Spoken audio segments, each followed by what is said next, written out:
Bueno, buenas tardes a todos y a todas. Bienvenidos a la sesión 291 del Club de Lecturas y hoy será la última dedicada a ¿Quién domina el mundo? De Noam Chomsky, con la moderación de Paco desde Torre Pacheco, Murcia, ¿no?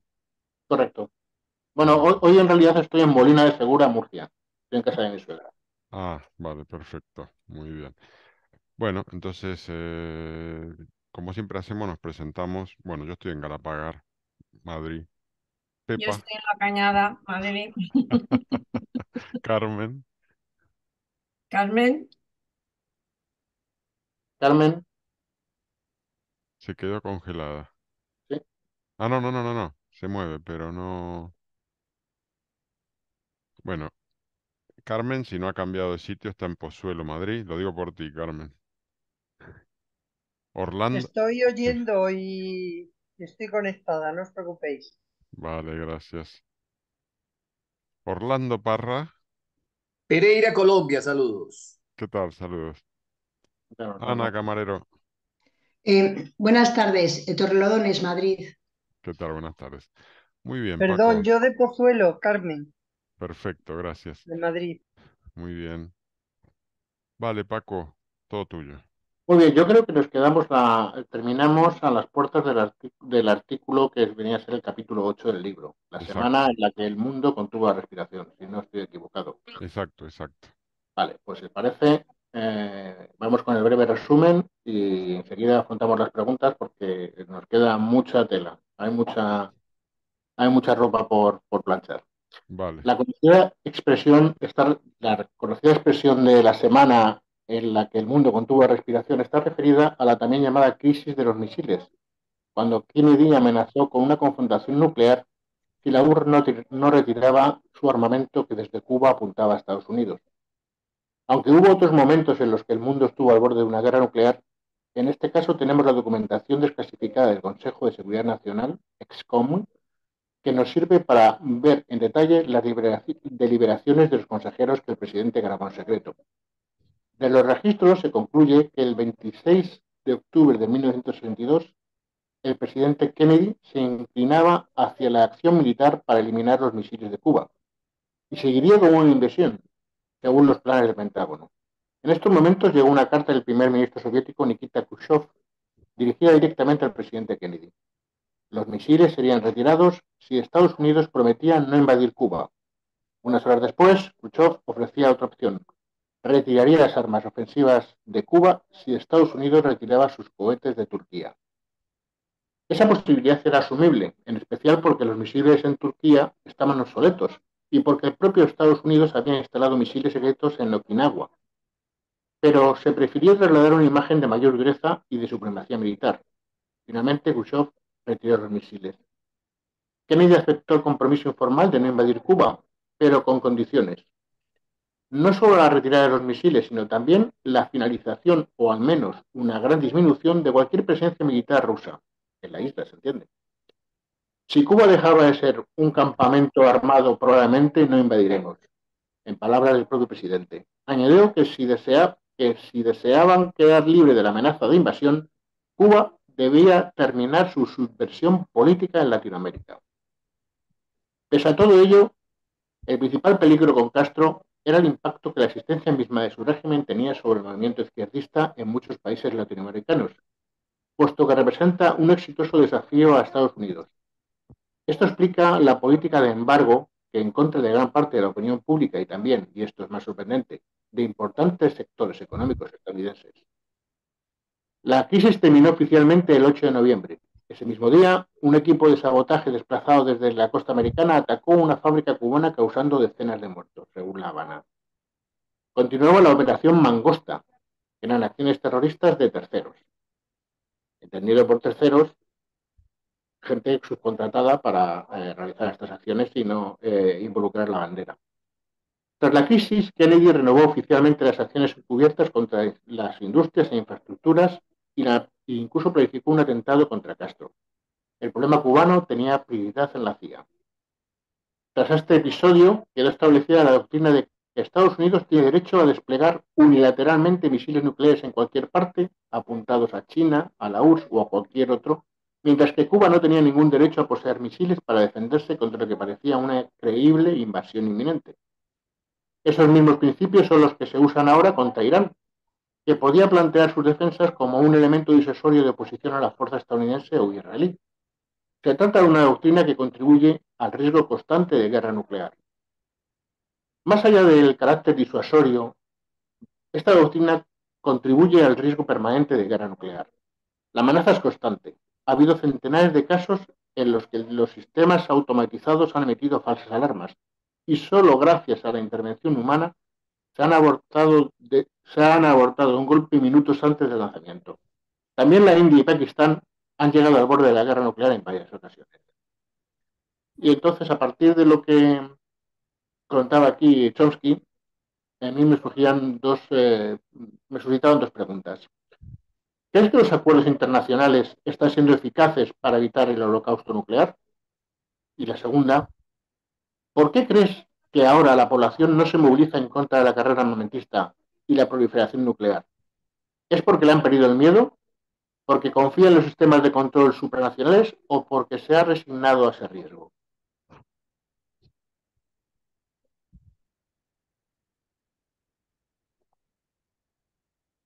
¿Quién abre fuego? Pepa. Yo como siempre me lanzo. Muy bien.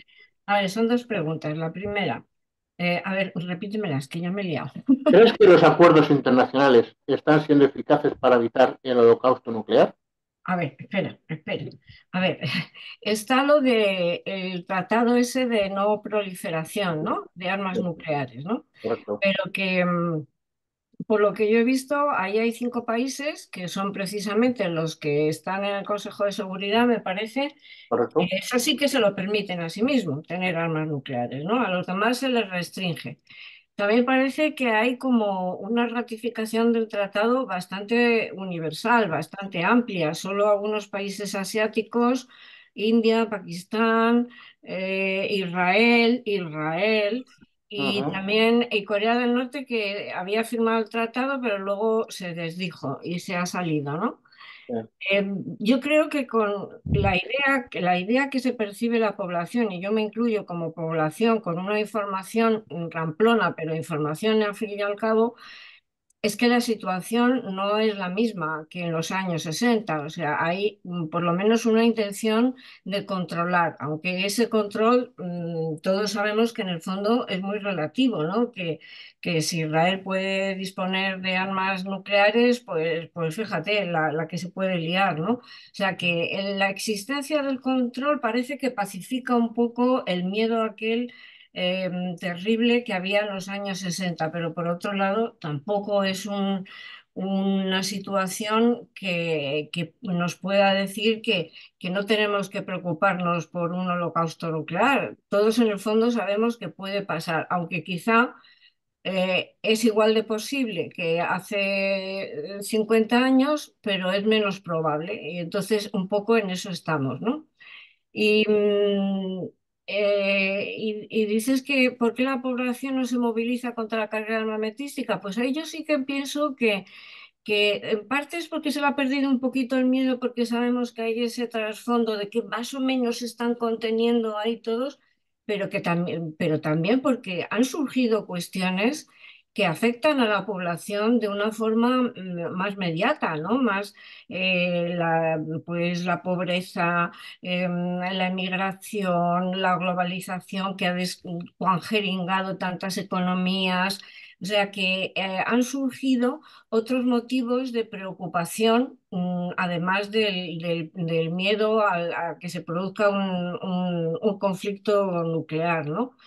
Eh, yo confiar en los sistemas de control supranacionales es que es muy relativo, porque todos sabemos que se los pueden saltar cuando les dé la gana, si no tenemos ahí clarísimo la actitud de Estados Unidos que en contra y de Israel, que en contra de resoluciones de Naciones Unidas hace lo que les da la gana, ¿no? Y invaden países, asesinan a quien se les ponga por delante y demás. Eso es muy relativo. Yo creo que las organizaciones supranacionales tienen una relativa eficacia de contención, pero muy poquita, no es relativa. Pero que la población no se manifieste más en contra del miedo al conflicto nuclear, yo creo que es que han surgido otros problemas que afectan mucho a las personas, que afectan a las organizaciones privadas y públicas, y ahora pues hay otras preocupaciones que son distintas de hace 50 años. Ya, ya. Muy bien. Muy bien. Gracias. Jorge. Yo creo que el motivo por el cual no se usan las armas nucleares es porque se sabe que quien la use va a ser absolutamente destruido. Digamos, va a haber La una... use. Que la use. Sí, el que la use, porque el que la use va a tener como represalia un ataque nuclear también, y por tanto el daño que va a sufrir va a ser tan grave que al final eso previene usarlas. Y hay un equilibrio, pero por el miedo a la represalia. Entonces, creo que lo que contribuye, esto es increíble, es una cosa absurda, lo que contribuye a eso es que haya varios países con armas nucleares que de alguna manera son los que establecen ese equilibrio. Y entonces nadie se anima a hacerlo porque si lo hace, pues sabe que va a recibir el ataque de los demás. Creo que es así, por eso no tenemos uso de armas nucleares desde Hiroshima y Nagasaki. Si no se hubiese, con todos los conflictos que hemos tenido, ¿por qué no las usaron? Deja, Es una, deja, deja, deja. no, pero quiero decir que es un arma final. Es como si tú usas eso, pues ya puedes darte por terminado.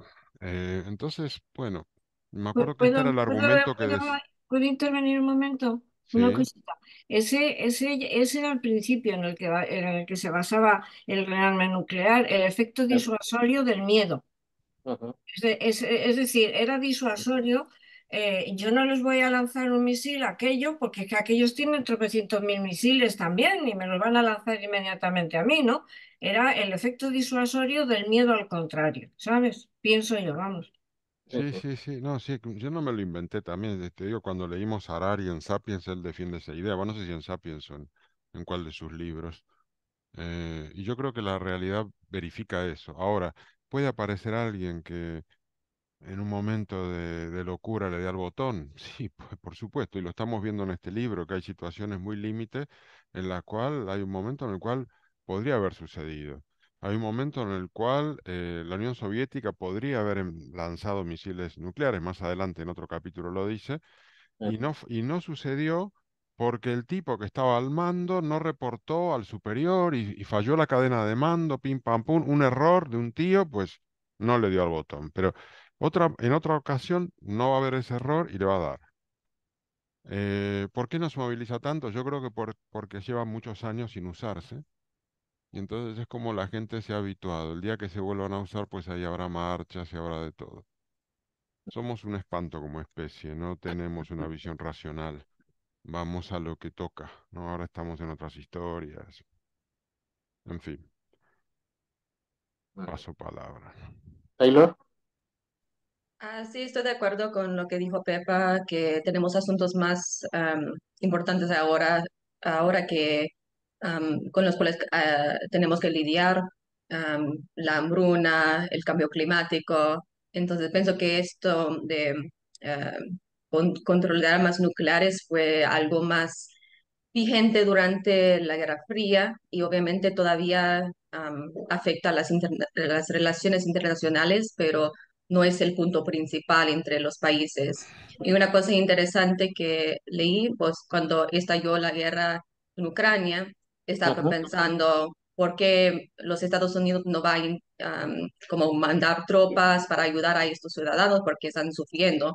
Obviamente es mucho más complejo porque leí un artículo que me dijo que am, Rusia tiene armas nucleares, entonces el presidente y el gobierno tiene miedo de que usen sus armas nucleares si ellos como tratan de tomar una posición en la guerra, como mandan tropas. Entonces, como hay que, aunque no es lo principal, el enfoque principal ahora, todavía afecta cómo los países deciden tomar decisiones.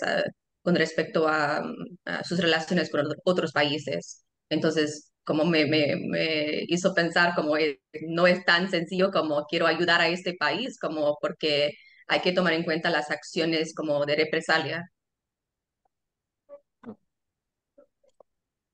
Carmen, Sí, yo pienso que los acuerdos internacionales no sé si se han hecho públicos. La verdad es que yo no he tenido nunca curiosidad por ver si había algo en internet o incluso en alguna página especializada, pero normalmente los acuerdos internacionales no se quedan en el mero compromiso de no ejecutar ciertas acciones, sino que también contemplan los sistemas de control que se verifican cada cierto tiempo, como pasó con la famosa guerra de Irán, de Irak, es que me equivoco, no sé si es Irán o Irak, donde decían, Irak, Irak, ¿no?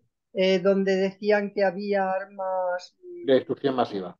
de destrucción masiva y fue mentira, eh, pero vamos, los acuerdos internacionales no son meros compromisos de no hacer, sino que contemplan eh, la posibilidad de normalmente de verificación de que se está cumpliendo esos acuerdos en el sentido de no fabricar más armas nucleares, en el sentido de no experimentar en los océanos. Me parece que China fue la última que hizo un experimento en el Pacífico, creo que fue, de un arma nuclear hace ya años, no lo recuerdo bien, pero creo que está más controlado de lo que podamos pensar que es un acuerdo de meras manifestaciones, de meras manifestaciones. ¿Por qué? Pues porque en ello va la vida de este planeta. Es que si yo tengo un ataque nuclear y yo tengo armas nucleares, voy a responder con la misma moneda.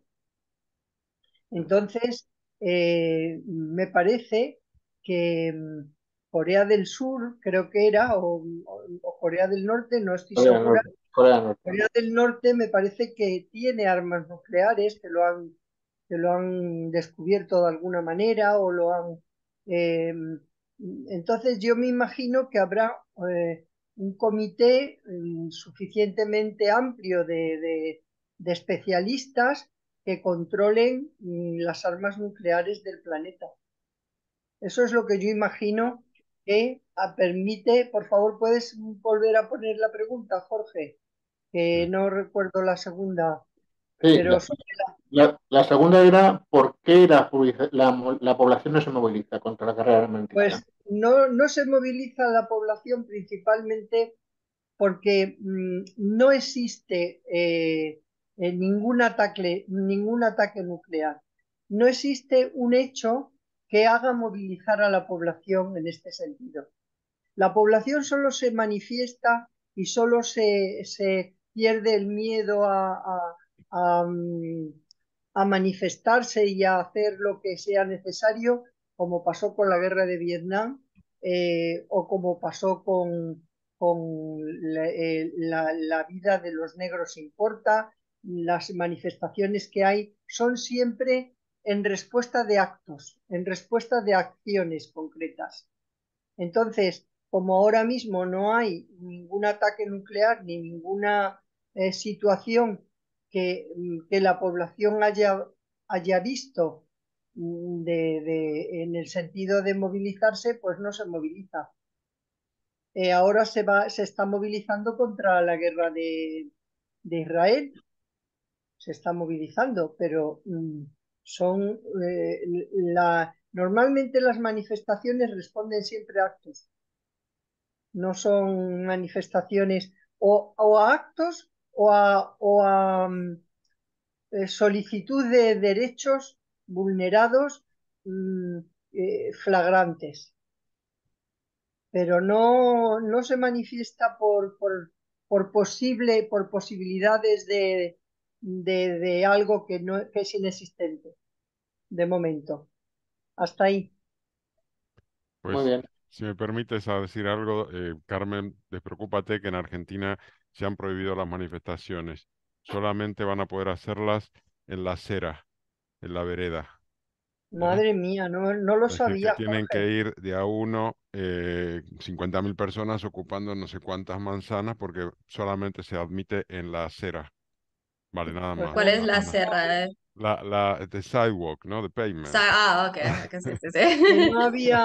había escuchado nada de esto, pero ten por seguro que la población, si se va a manifestar en masa, eso no lo va a respetar. No, sí, sí, este miércoles ya hay una marcha convocada, pero va a haber un Bueno, conflicto porque han pero que te sacado quiero una nueva decir que norma. aquí en España se ha corrido delante de los grises, se ha metido a la gente en la cárcel, se la ha torturado, se ha matado a personas por medios paramilitares, que nada más acabar el franquismo, la famosa matanza de Atocha, que Ujú. asesinaron a, a abogados laboralistas en Sí, el sí, sí. despacho y cayeron, pues me parece que fueron 10 y porque no había ningún otro, porque, o si había algún otro estaba metido en algún otro despacho. Mataron a 5 personas. Mataron a 5, pero yo creo que había allí más gente, creo recordar. Es Sí, que no. hubo heridos también, pero Hubo, muertos. hubo supervivientes, sí. Hubo supervivientes. Y te quiero decir con esto que cuando el pueblo estalla, no hay reglas que lo sujeten. Ya lo Ujú. verás como en Argentina esta tontería porque aquí ha pasado en España ha estado prohibida que hubiera más de 4 personas, me parece, hablando en la calle. Yo no sé si tú te acuerdas, Pepa. Era eso, que no se Claro, podía claro, estar. claro que me acuerdo, Yo claro que sí, me yo acuerdo, sí. vamos. Dispersos, dispersos. La policía nos disolvía en cuanto estábamos un pequeño grupo de conciliábulos, claro que me acuerdo. Y sin Claro, embargo hubo manifestaciones pues masivas totalmente. Fíjate, después del Ujú. 23F se contabilizó 1 millón de personas en la calle. pero ya estaba muerto Franco. Bueno, pero estaban las armas para arriba. Ya bueno, pero no sé, ya era otra historia. Mm. Las manifestaciones en vida de Franco eran más peligrosas, ¿no? Si os parece, Sí, Sí, sí, volvemos sí, a vamos, Volvemos, vamos, la. venga, volvemos. sí, sí, que nos perdón. desviamos. Ana María tenía el turno. Hacer una pequeña aportación. Vamos a ver, yo considero que no vivimos ahora mismo en una época no pacifista, quiero decir, en el planeta, ¿no? Aquello de hace el amor y no la guerra, la está en el saco de los recuerdos y de las utopías, pero no sé cuál es la razón. Sí que es verdad que las personas se manifiestan y las sociedades se manifiestan, pero yo creo que el lobby armamentístico tiene muchísima fuerza. O sea, como que ya proponer que podrían desaparecer las armas de este planeta te toman como un loco de atar y no te tienen ni en cuenta, ¿no? O sea, que ni las armas nucleares ni las convencionales. Y luego con el tema de las armas nucleares, yo creo que también se soporta como un mal menor, porque también el tema de la nuclear siempre está ahí presente en la obtención de energía y en las grandes necesidades energéticas del planeta en el presente y en el futuro. Y entonces yo creo que ahí se maquilla un poco el que, bueno, como mal menor tenemos que soportar que haya países que tengan armas nucleares porque, claro, se tiene que seguir investigando en la energía nuclear, las fuerzas nucleares, bueno, los fundamentos, ¿no? de la energía nuclear porque a ver si no tenemos otra forma de conseguir energía que no sea mediante bueno, la utilización de la energía de los núcleos. Nada Ujú. más. Muy bien. Veo que en Pues términos generales hay confianza en los sistemas de control supranacionales. Pero bueno. Pues pasamos al siguiente capítulo, si os parece. Sí. 9. Contexto y consecuencias de los acuerdos de Oslo. Esto es el libro repite mucho algunos temas. Uno de los temas que más obsesionan a Chomsky es el conflicto Israel-Palestina, ¿no? Tan de actualidad ahora. Y aquí vuelve a tocarlo. En septiembre de 1993 se presentó la Declaración de Principios para la Resolución del Conflicto Palestino-Israelí, conocido como Acuerdos de Oslo. Se cerraba así una negociación que se abrió con una breve conferencia en Madrid y continuó durante meses en la ciudad noruega. La delegación palestina, formada por palestinos de los territorios ocupados, lo que llaman los palestinos del interior en la denominación de entonces, estaba encabezada por el incorruptible nacionalista de izquierdas Jaime Abdel Safi, probablemente la figura más respetada en Palestina. Los palestinos del exterior, básicamente la Organización Nacional de Palestina, la OLP, en aquel momento con sede en Túnez y dirigida por Yasir Arafat, quedaron excluidos, aunque tenían un observador extraoficial, Faisal Husseini, el pragmático político palestino que más tarde sería ministro de la Autoridad Palestina para Asuntos de Jerusalén. La oposición de la OLP pedía el establecimiento de un Estado palestino en los territorios ocupados por Israel desde 1967, tal y como había planteado en múltiples iniciativas diplomáticas que Israel y Estados Unidos habían rechazado. En 1988 la posición negacionista de Washington empezó a ser difícil de mantener y se permitieron diálogos de bajo nivel. Israel contestó que no podía haber un Estado palestino adicional entre Jordania e Israel, puesto que Jordania ya era un Estado palestino, a criterio de Israel, claro. De modo que dejaron clara su postura. No llevarían a cabo ninguna negociación con la OLP, pero sí permitirían elecciones en el territorio ocupado. Las negociaciones iniciaron con la solicitud palestina de poner fin a la expansión de los asentamientos israelíes, declarados ilegales reiteradamente por Naciones Unidas y el Tribunal el Tribunal Internacional de Justicia. Israel solo admitía otorgar una forma de autonomía a los palestinos en los territorios ocupados y rechazaba de plano la pretensión de frenar los asentamientos, su herramienta de colonización. De hecho, después de los acuerdos de Oslo, los asentamientos se extendieron con rapidez, con algunos nuevos y la densificación de los antiguos. Esa política se llevó adelante en los años posteriores y es la base de los actuales programas del gobierno de Netanyahu, diseñada para que Israel controle en torno al 40 o 50% de Cisjordania, con el resto del territorio cantonizado, aprisionado a medida que Israel invade el Valle del Jordán y, por ende, más separado de Gaza. Unos meses antes, en diciembre de 1987, había estallado la Intifada, un levantamiento contra la brutalidad y la humillación de los programas de asentamiento israelíes, que se iban apropiando de recursos al tiempo que imponían medidas que impedían el desarrollo de la Franja de Gaza. La Intifada la iniciaron y la llevaron a cabo los palestinos del interior. La OLP en Túnez trató de ejercer cierto control sobre los hechos, pero con escaso éxito. Por eso, no es sorprendente que Arafat buscara una forma de restablecer la autoridad de la OLP, aprovechando la oportunidad que le brindaron las negociaciones secretas entre él e Israel bajo los auspicios de Noruega, que debilitaron el liderazgo local. Israel también veía el progresivo distanciamiento de la OLP del pueblo y aprovechó para legitimarle como interlocutor antes de que la población buscara conseguir sus derechos de otra manera. El acuerdo de Oslo fue entendido por muchos palestinos como una reorganización de la ocupación israelí y no el inicio de su gradual retirada. A juicio de Chomsky, el contenido de los acuerdos atendía las exigencias de Israel, ignoraba los derechos palestinos y consagraban la autoridad israelí en los asentamientos. En resumen, solo sucumbiendo a lo que en ocasiones se denomina ignorancia intencionada, podía uno creer que el proceso de Oslo era un camino hacia la paz. No obstante, esa idea se convirtió casi en dogma entre los periodistas y los intelectuales occidentales. Tras los acuerdos de Oslo llegaron otros acuerdos entre Israel y Arafat, o la LP. El primero y más importante de ellos fue el acuerdo Oslo II en 1995, que confirmaba el control israelí en los ámbitos de seguridad, legislativo y judicial de las colonias ilegales, además de garantizar el veto efectivo sobre la legislación palestina, así como también en la llamada tierra absentista, que es un concepto que básicamente se trata de es un constructo legal que en esencia transfiere a Israel la jurisdicción de tierras de los palestinos ausentes de territorios tomados por Israel. Oslo II implantó con mayor firmeza el logro fundamental de Oslo I.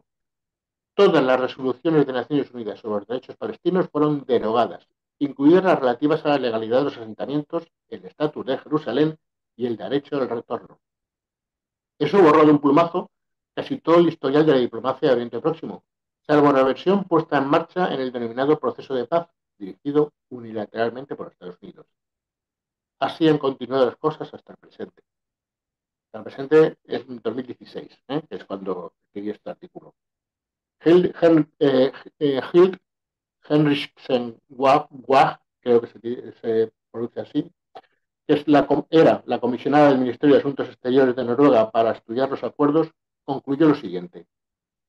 Se esperaba del proceso de Oslo que llevara la paz a Oriente Próximo, pero para los palestinos resultó la parcelación de Cisjordania, la duplicación de colonos israelíes, la construcción de un paralizante muro de separación, un régimen de clausura draconiano y una separación sin precedentes entre la Franja de Gaza y Cisjordania. Se lamentaba de que el proceso de Oslo podía servir como ejemplo perfecto de los errores en el modelo de la mediación de un pequeño Estado como tercera parte en conflictos sumamente asimétricos. Y concluye con crudeza que el proceso de Oslo se desarrolló en terreno de Israel y Noruega actuó como su útil chico de los recados. Una visión bastante crítica. Y entonces os planteo la pregunta 15, que dice, a partir del análisis que se puede hacer del papel de Arafat como interlocutor y de Noruega como intermediario en los acuerdos de Oslo, cabe preguntarse si puede la diplomacia resolver problemas entre un Estado fuerte y uno débil, o habría que asumir que los resultados alcanzados mediante la intermediación no son más que lo que la parte fuerte permite. Y si esa fuese una vía muerta, ¿qué alternativas tiene el débil?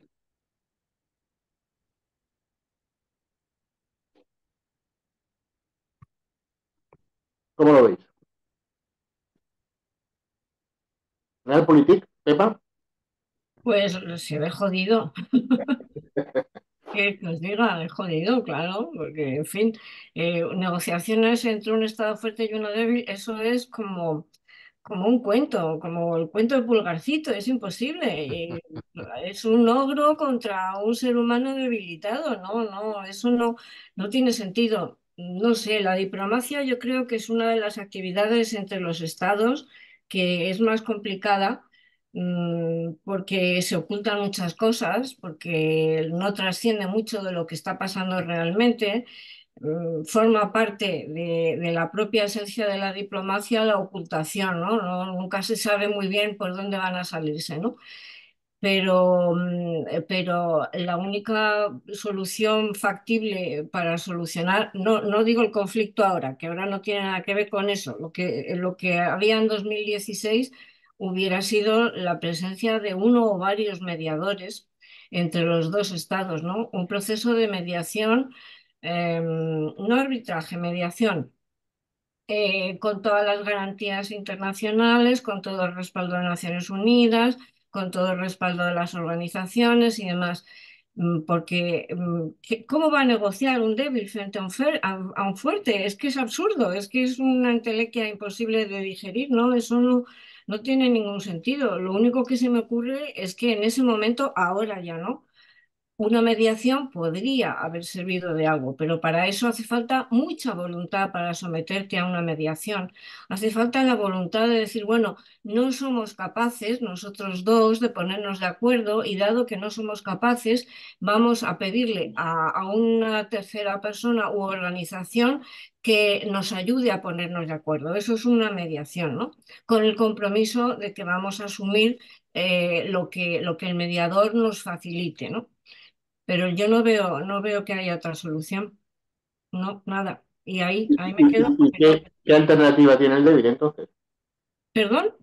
La pregunta terminaba, ¿qué alternativa tiene el débil? Joderse. Claro, Claro, es que no hay otra. El, el débil, vamos a ver, podemos también utilizar la fábula, porque es una fábula de David y Goliat, ¿no? Como el débil fue capaz de derribar al fuerte, pero es una fábula, es una fábula que no es real, no es real. O sea, el débil puede destruir al fuerte, puede, pero para eso necesita mucha capacidad, mucha voluntad. Por ejemplo, el Vietcong cuando la guerra del Vietnam tenía un sistema subterráneo para militar para organizar los ataques contra las tropas invasoras de Estados Unidos y estaban súper organizados, pero claro, el Vietcong no era Vietcong solo, era Vietcong con China por arriba que le estaba ayudando y le estaba dando medios y le estaba facilitando instructores y le estaba facilitando todo, ya no era el débil porque tenía el apoyo de un gigante, ¿no? No sé cómo lo veis vosotros, pero yo, desde luego, no me creo la fábula de David y Goliat, así que el débil, pues jode, y nada más. Lo siento. ¿Tú, Carmen, cómo lo ves? ¿Ves alternativa? No se te oye, Carmen. Yo creo que esto viene de muy atrás, porque esto es una consecuencia del holocausto nazi, y esto es una consecuencia primigenia de la religión, del pueblo prometido, de la tierra prometida, de que allí han acudido los judíos como moscas. Allí se dio paso a que fueran todos los judíos que se habían diseminado por motivo del holocausto, que se les daría refugio y se les daría territorio. Entonces, Israel, que fue una nación que se instituyó de manera impuesta, porque eso no existía, pues, pues ¿qué pasó? Que eran mínimamente no una tercera parte, sino una quinta parte o quizá menos de lo que hoy día son los judíos. ¿Pero qué pasó? Que se fueron extendiendo como la pólvora. ¿Con qué? Con apoyo de los poderosos de Estados Unidos, que los apoyaron desde el principio, y de todos los países que se quisieron quitar de en medio a los judíos que venían del holocausto. ¿Por qué? Porque venían muertos de hambre, no tenían un duro. Entonces, eso fue un problema que se solucionó diciendo, os metéis ahí, que es vuestra tierra prometida, que os la prometió Dios directamente, y entonces los que no quepáis en el territorio que se os ha dado per se, os vais a ir colonizando por la fuerza todo lo que se necesite. Y así han persistido hasta que se han hecho dueños del terreno. Y ahora se harán dueños de Gaza, del 100% de Gaza, no me cabe la menor duda. Ese será el fin de la guerra de Gaza. El que se harán dueños de todo Gaza. Y en Cisjordania, ¿qué está pasando? Pues que se está colonizando ahora, aprovechando la guerra, pues muchísimo, muchísimo. Entonces, esto es un problema que viene de antaño, que no es nuevo, y que además ha sido provocado por las propias fuerzas internacionales. ¿Cuál ha sido el motivo? Pues vete tú a saber, porque yo es que lo pienso y digo, pero ¿qué motivo hay para que se instaure allí un pueblo que viene de Argentina, de todas partes del mundo? Pero vamos, es que argentinos ahora les oyes hablar cuando hacen alguna entrevista y son todos argentinos. Digo, pero ¿cómo hay tanto judío argentino metido ahí? Y es que eran procedentes del holocausto, de los que emigraron a Argentina. Entonces, es que eso es como decir, oye, veniros para acá, pues como cuando se colonizó Estados Unidos. Veniros para acá que vamos a colonizar esta tierra y los que os hagáis dueños del territorio, de allí no os va a echar nadie. Y ahora a ver cómo solucionas ese asunto. Que se han hecho dueños ya de más del 60, yo creo, por ciento, del 70% del territorio. Entonces, esto no tiene nada que ver. Vamos, los acuerdos se los pasan por el arco del triunfo. Yo me acuerdo de Estados Unidos cuando se dieron la mano en Arafat, Yasser Arafat, que hasta los propusieron para el premio Nobel. No sé si, No, si se lo lo dieron, saben, se lo dieron. ¿eh? Le dieron el premio Nobel. Se lo Sí, dieron, ¿no? sí, Claro, le dieron el premio Nobel de la Paz, pero qué poca vergüenza. Esto es que no tiene nombre. Esto que está pasando, pero es que no ha pasado solo aquí, es que pasa cada vez que un territorio tiene pugna y entonces los que tienen capacidad de que ese territorio sea de los que quieren que sea, pues ahí no hay más solución que lo que está pasando. Matar a todo bicho viviente y se hacen con todo el territorio para ellos. Esa es mi Jorge, opinión. ¿tienes alguna visión más optimista que la de Carmen? No, no sé, creo que no. No, pienso que a nivel de las naciones, la ley que rige es la ley del más fuerte. Es decir, que no, aquí no hay Solo igualdad. de las naciones, ¿Cómo? que si solamente esa dinámica es solo de naciones. Bueno, lo que pasa es que a nivel de los países creemos que con la democracia se puede llegar a balancear. No quiero llevar el pesimismo al extremo, no quiero pensar que en ciertos países puede haber un poco más de equilibrio, pero a nivel de las naciones rige esa ley y es descarnada y Ajá. además hay como, cuando miras las Naciones Unidas y miras los países que tienen poder de veto en el Consejo de Seguridad, que son cinco, eh, estaba mirando, bueno, aparte de Estados Unidos, Rusia, China, Francia y Reino Unido, pues creo que en el caso de Estados Unidos, que es el que sigue teniendo una cierta preeminencia global, pues tiene sus áreas de control y donde él tiene las áreas de control, pues se ejerce ese poder de manera descarnada. Y aquí tiene de aliado o soporta a Israel, y mientras Estados Unidos soporta a Israel, pues los palestinos están jorobados, no van a conseguir nada, van a ir cada vez a peor.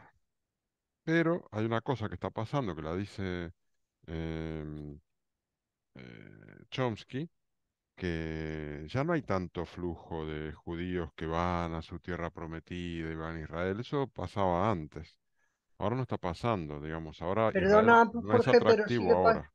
Ahora no es Ahora se está atractivo. colonizando Cisjordania. Sí, pero no recibe Mira, más, no recibe nueva, déjame decir, pues lo saqué de él, lo que dice él, Mm. que recibe él puede muchos decir menos. misa, pero cuando tú entrevistas en la televisión salen personas que están entrevistando los que están allí en plena guerra, ellos dicen que no es que colonicen, es que ese territorio es de ellos.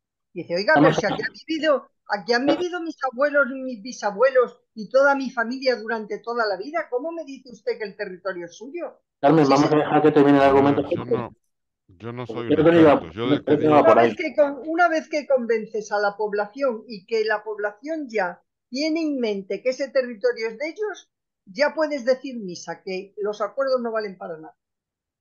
vale, Carmen, simplemente lo que estoy diciendo es que Chomsky en otros capítulos, más adelante lo dice, que un problema que tiene Israel es que ya no atrae eh, población judía del mundo que deciden irse a la tierra prometida de Israel. No está pasando eso porque Israel es un país muy complicado y la gente no va.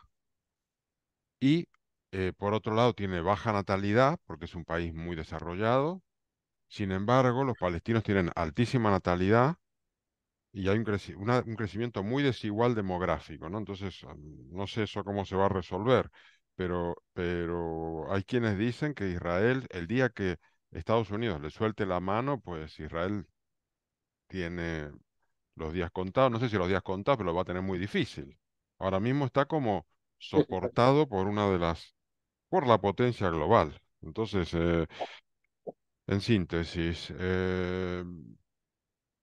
eso, Mm. paso la palabra. No sé si Pepa querías intervenir o tenías levantada Sí, la mano de antes. sí, sí, quería intervenir. Quería intervenir porque yo no estoy de acuerdo que el Estado de Israel sea una consecuencia directa del Holocausto. Los acuerdos sionistas ya se estaban fraguando a finales del siglo XIX con los judíos en Inglaterra. Los judíos ingleses tenían un poder tremendo. Las familias inglesas sionistas llegaron al Parlamento de Israel y fue primer ministro y era judío y todo el mundo lo conocía y tenía unos planteamientos sionistas. El sionismo no es consecuencia del Holocausto. Los primeros acuerdos que se firmaron para ocupar el territorio que se le pretendía dar a Israel fueron a principios de la Primera Guerra Mundial y cuando Inglaterra asumió ese territorio como protectorado, fueron configurándose paulatinamente de forma que Inglaterra se retiraba y ya había población judía. Había población judía y había granjas judías mucho antes de la Primera Guerra Mundial. El sionismo había empezado ya en el siglo XIX. Lo que ocurre es que después del Holocausto, lógicamente, los judíos tenían que buscar una salida para su vida. Les habían quitado sus bienes, les habían quitado sus carreras, les habían quitado todo, les habían destruido, ¿no? Y el que se produjera una migración masiva de judíos europeos después de la Segunda Guerra Mundial como consecuencia del Holocausto fue además de todo lo que había pasado antes. Antes ya había allí sionistas que estaban ya estableciendo todo eso. Y la fuerte inmigración europea fue después de 1948, que fue cuando se creó el Estado de Israel. Fue con el Estado de Israel ya creado. ¿Eh? Nada más quería decir eso. Ya. Sí, además, la historia no comienza en 1948, sino que antes ya había historia. No, finales del siglo XIX. Y Ah, no, además, pero la presencia de los judíos en esa zona claro, había no, judíos no, no, sefardíes. no Allí es, no es desde 1948. El Estado no, de Israel, me mira, vais a perdonar, allí vivían al principio del siglo XIX, antes del siglo XIX, vivían los sefardíes, por supuesto, en perfecta convivencia con los árabes, sin ningún problema. Pero es que después de los pogromos de Rusia, empezaron a llegar judíos europeos de Polonia y de Rusia, de Ucrania, empezaron a llegar masivamente allí porque no tenían otro sitio a donde ir. eh, Esos ya se fueron asentando. Te estoy el hablando Estado de de Israel, finales me del vais siglo a perdonar, Pepa, el Estado de Israel se fundó después de la Segunda Guerra Mundial. Se ya en fundó, se 1948, fundó en 1948. pero Y antes ya había judíos allí, los judíos habían vivido allí desde hacía muchísimos miles de años. pero había judíos sionistas Además también. allí había una población árabe. Y Ya, debido a la claro. religión, los judíos, desde muchas generaciones atrás, sentían una fuerte conexión con esa zona. Pero si Y, convivían perfectamente y los judíos que y árabes, sobrevivieron al Holocausto emigraron a Israel después de la guerra. Y ya, claro. numerosos judíos también huyeron y emigraron desde países árabes musulmanes hacia Israel. Y las Naciones Unidas apoyó la partición de ese territorio en ese tiempo, que No, estaba pero bajo control de los británicos. antes ya estaba la Estaba, ocupación. es que Los lo estoy ingleses, leyendo, Pepa, lo estoy no, leyendo. no, eso es que lo he estudiado, Carmen. Desde Ya, después de pero la es que yo Primera lo Guerra estoy Mundial. leyendo de un sitio que he buscado yo esto, porque yo no lo sabía, y las Naciones Unidas apoyó la partición del territorio que en ese tiempo estaba bajo control de los británicos y Claro, era llamado Palestina. claro, ¿Eh? claro, Y claro. esa división hizo que una parte judía y una parte árabe pues respaldaran esa forma de crear un nuevo Estado de Israel y un Estado palestino. Pero el Estado de Israel en 1948 no se creó ex novo, de la nada. Había ya judíos allí. Había judíos que habían emigrado a principios del siglo Pero XX. Pepa, estaban bajo el dominio de los británicos y no era Claro, Israel. sí, bueno, Israel pero ya había se, colonos. Había colonos. pero Porque sí, Pepa, pero Es que Inglaterra facilitó el que fueran allí los judíos procedentes de Inglaterra a colonizar aquel territorio. Inglaterra fue la que lo facilitó desde su posición de protectorado. Bueno, yo lo vamos a único que seguir te porque si no digo, nos atascamos, chicos. Sí. yo creo que sí, yo creo que sí. Eran muy pocos los que había allí en principio. No, eso no es así, Carmen.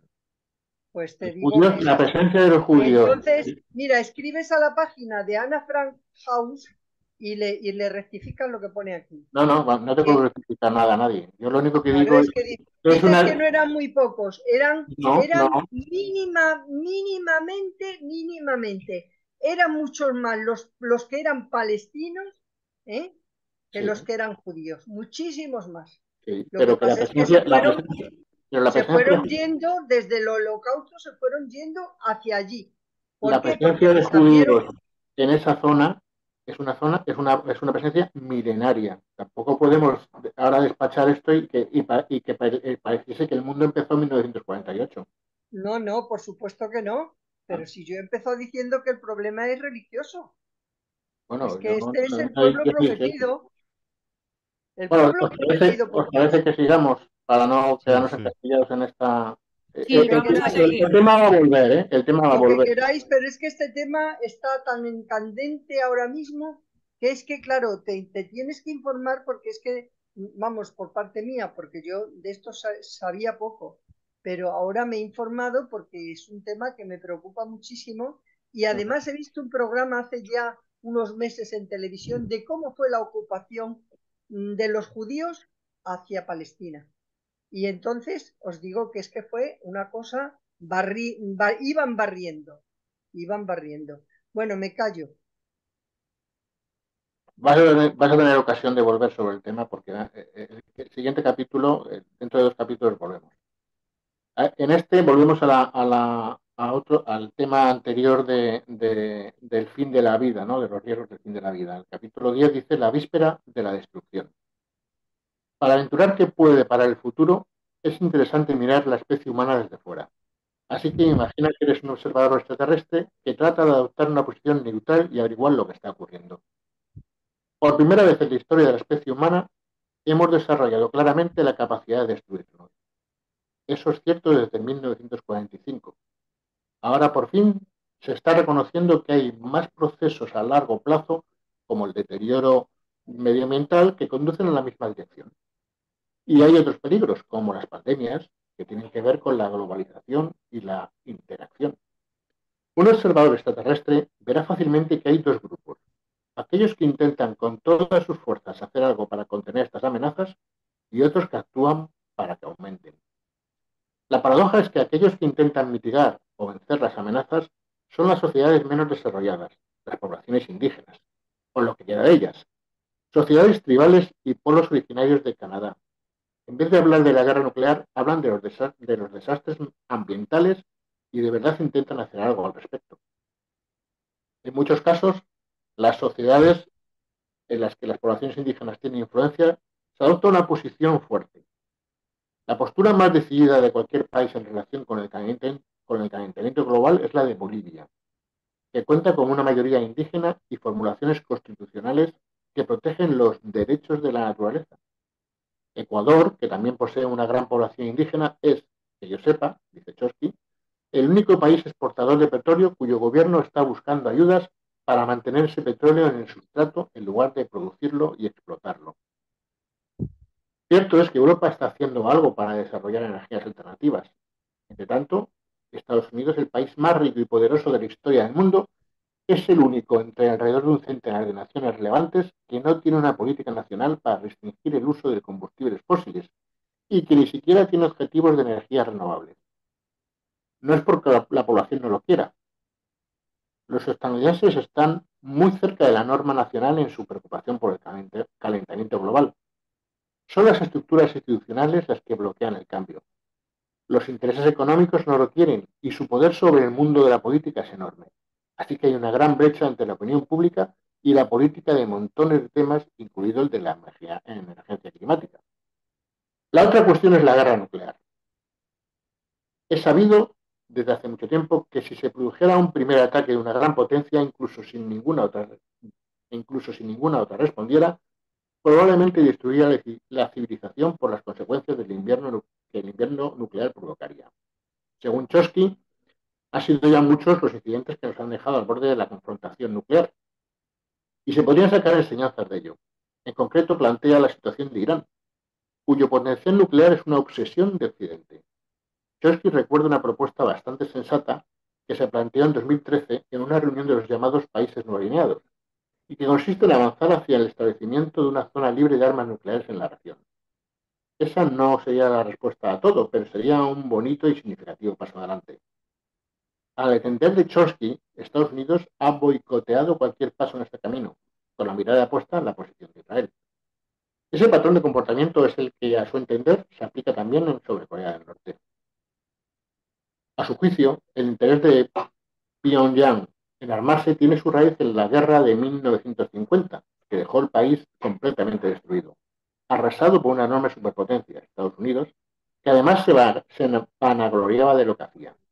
El autor plantea que es probable que los mandatorios de Corea del Norte leyeran las publicaciones militares de la superpotencia en las que explicaban que, como Corea del Norte se había arrasado todo, se enviaría una fuerza aérea a destruir los enormes embalses que regulaban el suministro de agua a todo el país. Según Chomsky, los intentos de Corea por normalizar la situación internacional para asegurarse de no ser agredido han topado con la negativa estadounidense que les empuja a reforzar su programa de armas nucleares.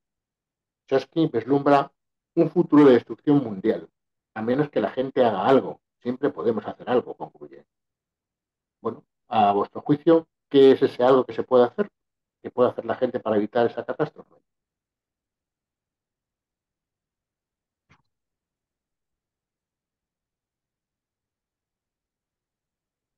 ¿Pepa? Pues no lo sé, la verdad es que no lo sé. Es que es muy difícil porque, como decía Chomsky ahí en lo que has leído del resumen, es que yo creo que la población mundial estamos como en un sándwich, somos el queso y el jamón del sándwich, la mayoría. Por un lado están los estados, las organizaciones institucionales, incluso las supranacionales, y por otro lado está el capital privado que no quiere colaborar o no quiere participar en posibles medidas para controlar el calentamiento global porque eso no les permite tener tantos beneficios. Entonces estamos, por un lado, los estados presionados por el capital que no les dejan moverse. Y el capital, por otro lado, y la población mundial somos el queso y el jamón del sándwich. Y ahí estamos pillados. Yo la verdad es que me lo planteo muchas veces. Es que, ¿qué podemos hacer las personas individualmente o como grupos familiares o como en grupos locales para frenar esto? No podemos hacer nada más lo ridículo que hacemos ahora, que es procurar no consumir mucha electricidad, procurar no consumir mucho gas, reciclar todo lo que podemos y ahí nos quedamos, pero no está en manos de la población, no está en manos de la sociedad civil y la sociedad civil, que es lo que a mí más me revuelve, que ha tenido tanta fuerza en todo el siglo XX y ha podido movilizar tantas cosas, ahora está pillada, no puede hacer nada. La sociedad civil puede movilizar muchísimas cosas.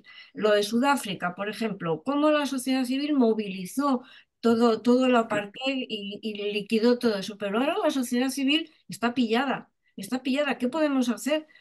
Crearnos infraestructuras intermedias, poderes intermedios. ¿Cómo? ¿Dónde? ¿Con quién? ¿Cuándo? Yo es que no le veo solución para que nosotros podamos, para que la sociedad civil pueda hacer algo en esta situación mientras los estados, las instituciones y el capital privado no estén dispuestos a hacerlo. Mientras tanto, yo creo que no podemos hacer nada. Es así, me siento muy pesimista en esto, ¿eh? Lo siento, pero es así. Carmen, tú también eres Por pesimista. cierto, hay una, me he acordado ahora, una frase que yo creo que se le atribuye a Gramsci, pero no es de Gramsci, que dice algo así como, lo que tenemos que ser es pesimistas con la razón y optimistas con la voluntad. Es decir, la realidad es pesimista. Si vemos la situación, nuestra razón nos dice que esto está fatal. Entonces, ahí hay un pesimismo, pero tenemos que ser optimistas con la voluntad para salir adelante, para mejorar y demás. Pero a pesar de eso, a pesar de esa concepción de voluntarismo, yo creo que no hay posibilidades de moverse. Ya, lo dejo, os dejo ya. Ya. Pues también hay una frase que dice que el optimista es un pesimista bien informado. Eh, yo, Pepa, tengo más optimismo que tú en este sentido. Sí que se pueden hacer muchas cosas. Mira, la Unión Europea ahora mismo ha denunciado la catástrofe de los pozos ilegales del Parque de Doñana. Eso va a suponer que se va a traer a colación todos los pozos ilegales y se van a cerrar y se va a poner unas multas muy importantes, incluso de la Unión Europea, si no somos capaces de resolver el Coto Doñana con la cantidad de pozos ilegales, sobre todo por los terratenientes. Los que más pozos tienen son la familia de la duquesa de Alba. Esos han hecho una cantidad de pozos impresionantes. Entonces, ¿qué es lo que podemos hacer la sociedad civil? Pues votar verde, votar ecología, votar a los partidos que piensan en la... yo, desde luego, la ministra que tenemos de esto de Transición ecológica. de transición ecológica, me parece una mujer que tiene una fuerza impresionante y que está por la labor de que no pasar ni una en los países miembros de la Unión Europea en cuanto al tema de eso, de las ilegalidades que se producen. Después, se está promoviendo muchísimo el tema de las placas solares en las casas particulares, a nivel de agotar las energías fósiles. Entonces, yo sí creo que en la Unión Europea concretamente va a ser un impulsor muy fuerte de las energías renovables. Pienso. Esto es lo que quiero pensar que puede ser así. Después, a la sociedad civil nos han educado para que, y nos están educando día tras día, para que nuestros residuos pues sean aprovechados. Por ejemplo, ahora Zara, la multinacional, va a sacar prendas de segunda mano para, para vender. Entonces, algo se está moviendo, algo se está moviendo. Y en eso tiene mucho que ver la sociedad civil, porque si tú, ahora mismo las redes que son algo que pueden ayudar mucho a todo esto, empiezas a comprar cosas de segunda mano, libros, discos, muebles, ropa, pues las multinacionales dicen, nos quedamos sin negocio. Tenemos que ir a la sostenibilidad, queramos o no, porque la gente se está moviendo por las redes.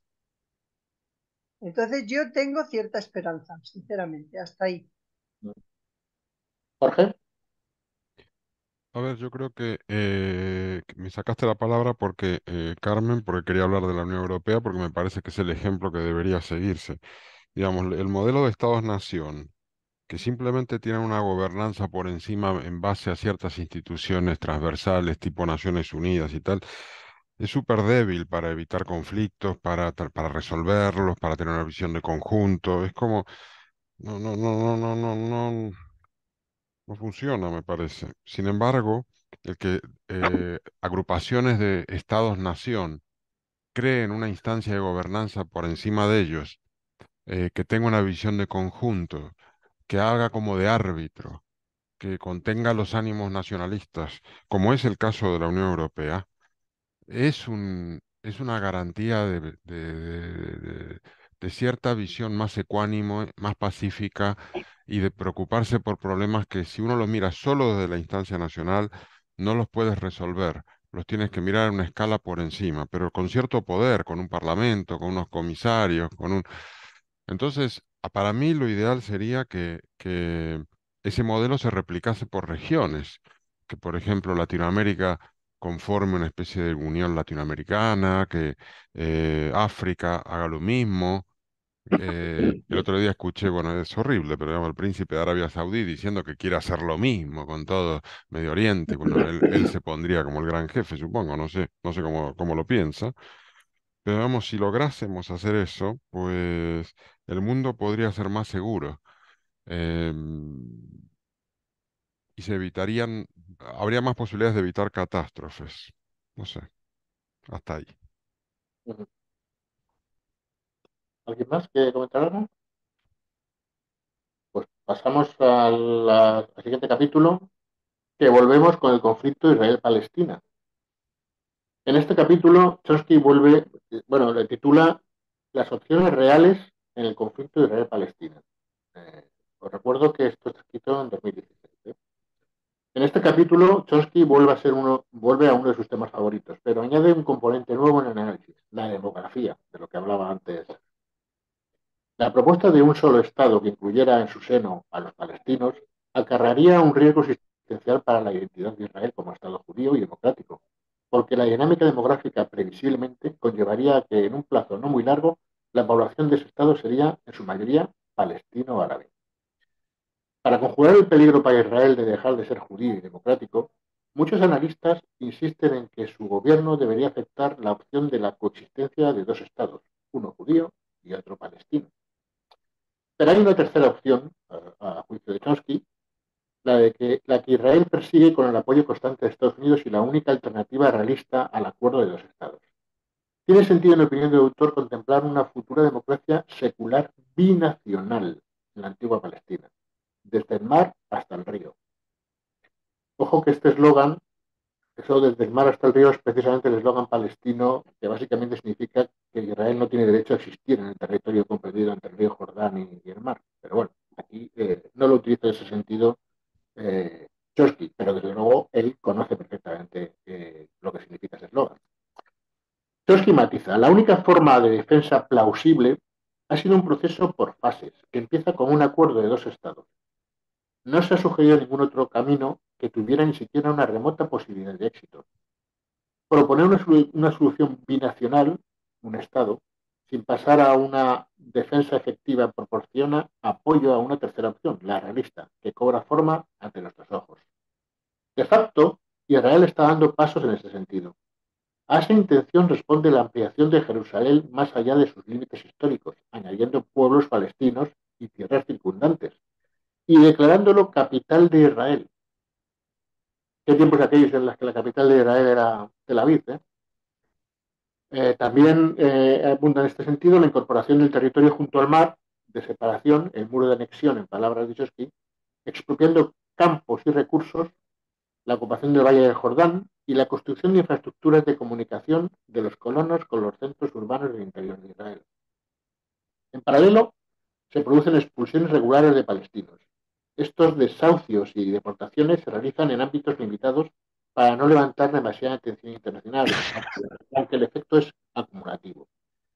El resultado será un gran Israel con una sustancial mayoría judía. Bajo esta tercera opción no habrá ningún problema demográfico ni riesgo de que los palestinos integrados tengan peso suficiente para luchar por los derechos civiles o contra el apartheid al que serían sometidos. La ausencia de una vía negociadora favorece esa progresión anexionista. Estados Unidos e Israel piden negociar sin condiciones previas. En ambos países y en otros de Occidente se suele afirmar que los palestinos imponen condiciones que obstaculizan así el proceso de paz. En realidad son Estados Unidos e Israel los que insisten en condiciones previas cruciales. La primera es que el mediador de las negociaciones debe ser Estados Unidos, cuando unas negociaciones auténticas deberían estar, por supuesto, en manos de algún Estado neutral, con cierto grado de respeto internacional. El segundo requisito es que debe permitirse que continúe la expansión de asentamientos ilegales, cuestión que resulta incómoda a Estados Unidos originariamente, pero en la que ha ido virando su postura hasta coincidir casi totalmente con la del gobierno israelí. Europa podía hacer avanzar las aspiraciones de un acuerdo diplomático pacífico si estuviera dispuesta a seguir un camino independiente. A la Unión Europea le interesa un acuerdo, entre otras cosas, porque si el conflicto Israel-Palestina no se resuelve, es altamente improbable que se alcance la paz en la región.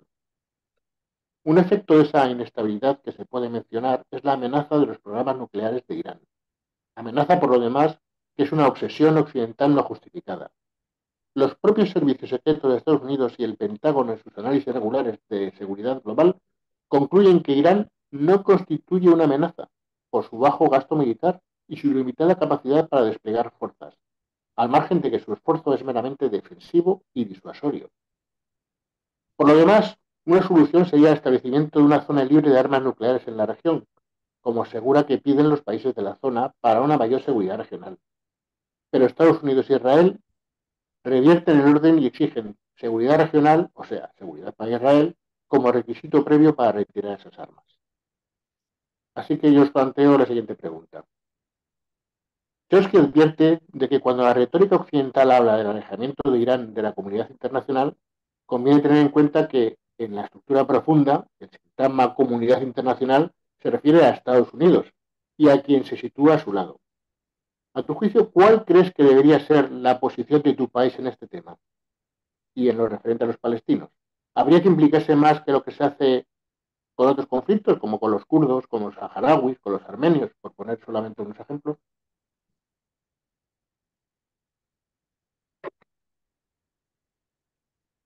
Porque parece que con los palestinos estamos olvidando que hay muchos otros conflictos en el mundo, también muy asimétricos. Mm.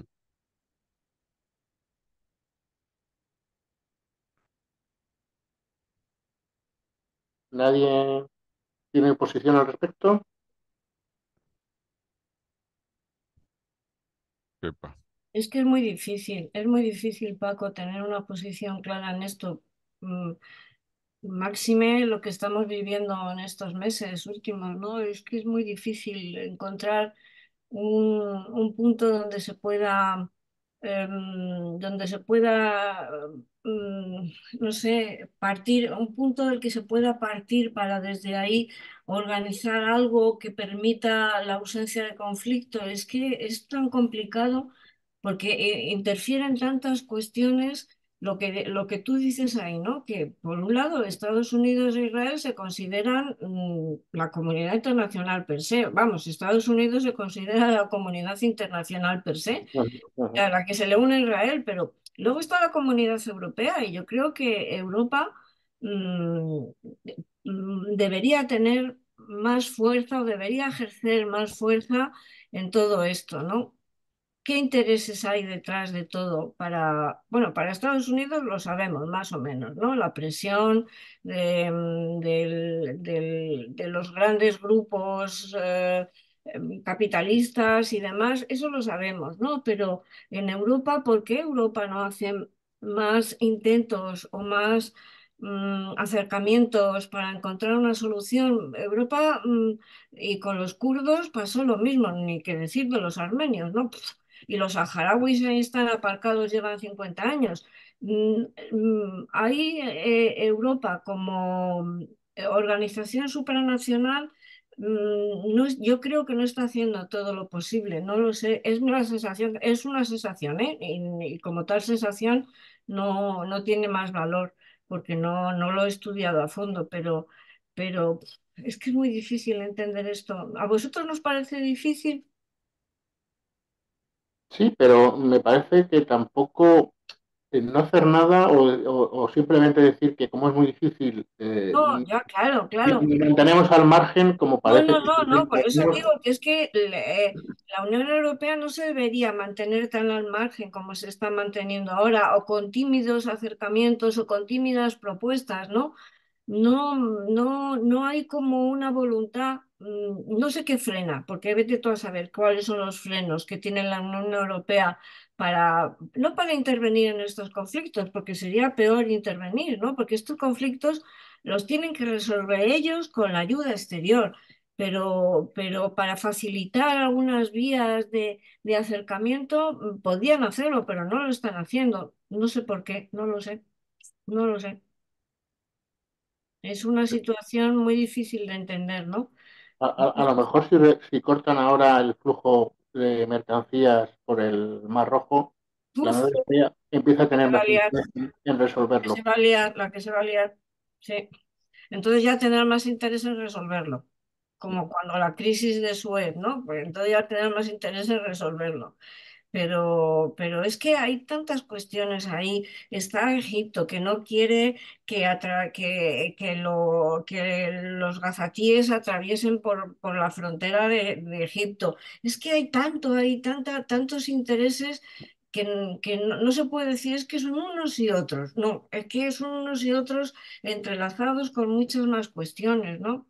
Jorge, Pf, tú tenías también Sí. la mano levantada. No, bueno, siguiendo con la idea de que el orden internacional se regula por la fuerza, pues para poder tener más predicamento y más fuerza tienes que tener más armas, porque con el discurso y con la moralidad no vas a ningún lado. Al final, Estados Unidos impone su verdad porque es la mayor potencia armamentística del mundo. La Unión Europea está muy lejos de eso. Estados Unidos, por ejemplo, ha estado insistiendo, me acuerdo cuando estaba Trump, de que la Unión Europea incrementase su inversión en armas al 2% del PBI, o no me acuerdo si era algo así. Ahora ha subido algo por el tema de Ucrania, pero si no hace eso no va a tener poder. Y si hace eso, puede perder su condición de que nos da tanta esperanza, ¿no? Como de una unión de países, pero que no tiene una visión militarista. Pero lamentablemente para poder imponerte necesitas tener mucho más armamento. Entonces, eso. Carmen, Sí, yo lo que creo es que eh, el, el mundo está organizado bajo instituciones que ha creado precisamente para delimitar territorios, para delimitar intervenciones de unos países contra otros, evitar guerras. Entonces se han creado una serie de organismos internacionales que por lo que sea no están funcionando. Entonces, los países a nivel individual no pueden hacer nada porque es que lo prohíben los tratados internacionales. Tú si estás en la ONU como país que ha firmado los acuerdos que figuran ahí, tú no puedes intervenir a nivel de un Estado que vaya por libre. Puedes hacer declaraciones, como ha hecho Pedro Sánchez, que ha dicho que vale, que había habido un ataque terrorista, pero que se estaba masacrando a la sociedad civil palestina. y fíjate Que la que se eso, ha formado con esas declaraciones. perdona. Y fíjate lo que se ha formado, la reacción que ha habido a esas declaraciones. Claro, y es que ha hecho unas declaraciones en un sentido bueno, se está viendo que es cierto lo que ha dicho, que se está masacrando a la sociedad civil, nada más que oír a los que hablan de Médicos Sin Frontera, lo que están pasando allí, a todas las organizaciones ONGs que están allí, que están hablando pestes. Bueno, yo es que no puedo ver nada ni oír nada de esta guerra porque es que mis sentimientos me asaltan, es que me pongo a llorar, no, se ve que ya soy demasiado vieja para soportar todo esto. Entonces, los países están atados de pies y manos. Es que lo hemos visto con Ucrania, es que Ucrania o interviene la OTAN como tal o no puede, y entonces se arma una guerra de los países que conforman la OTAN con Rusia. Es que está todo hecho de manera que los propios países han ido organizando las instituciones para que no ocurran conflictos, para que las delimitaciones territoriales se sepa cuáles son. Y se ha visto bueno, los serbios, imaginaron la que organizaron los serbios y los croatas. O sea que es que el tema étnico es tremendo. Yo creo que esto hasta que no se, de alguna manera, hubiera un cambio mental a través de la educación, de que el mundo es de todos, de que las etnias es mentira, no existen, no, la religión es mentira, pero es que eso es imposible, eso no lo vamos a ver. Yo por lo menos eso no lo voy a ver.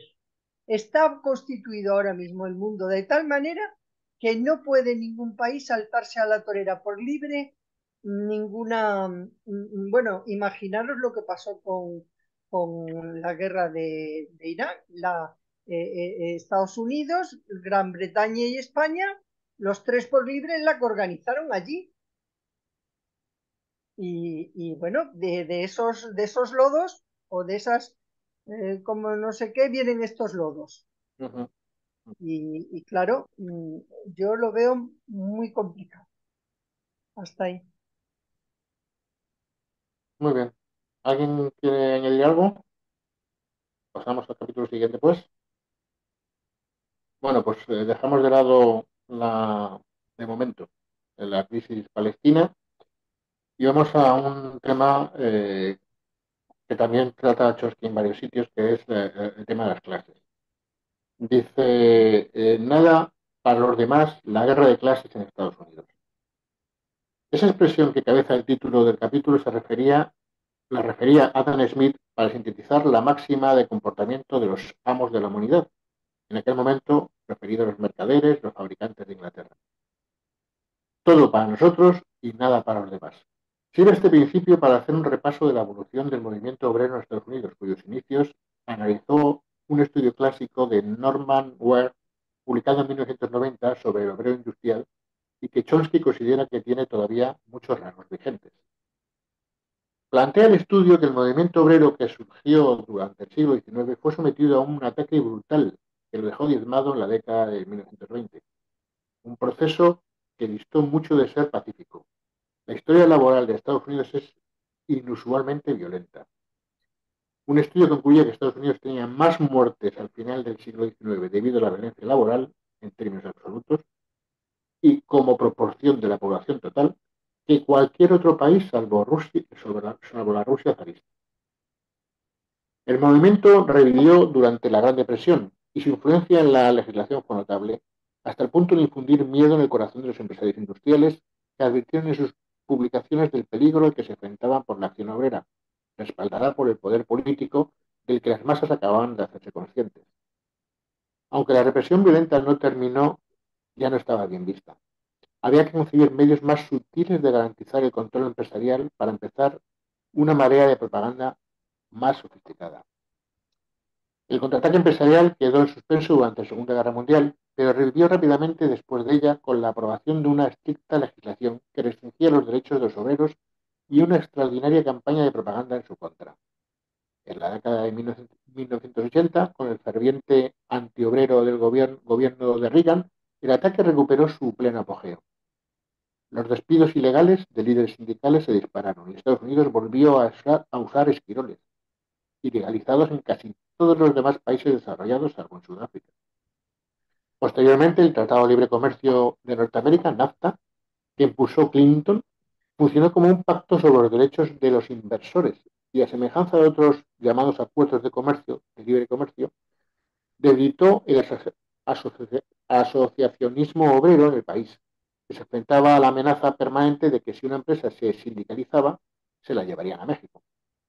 Para Chomsky, el origen del proceso de enajenación laboral se puede localizar en la revolución social en la cual la soberanía en asuntos económicos pasó de la comunidad en su conjunto al mantenimiento de una clase especial de amos, un grupo ajeno a los productores y en general distanciado de la producción. Así, cuando el productor vendía su producto por un precio, mantenía su persona, pero cuando empezó a vender su trabajo, se vendía él mismo y perdió su dignidad como persona al convertirse en esclavo, un esclavo asalariado, según la expresión de Ward.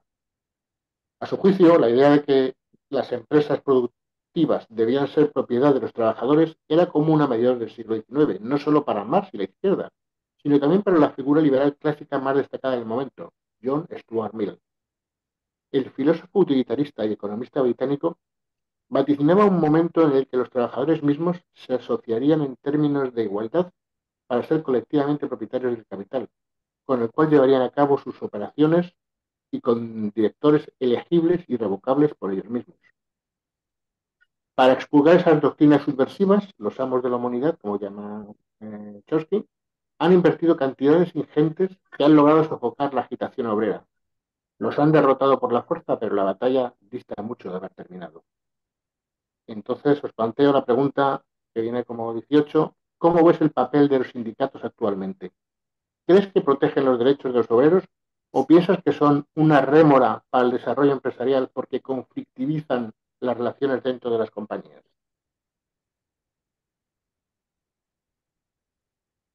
¿Pero esto te refieres en general a Sí, nivel sí, global? sí, sí. No me refiero a Estados Unidos, cuya detalle de historia no conozco, sino en términos generales.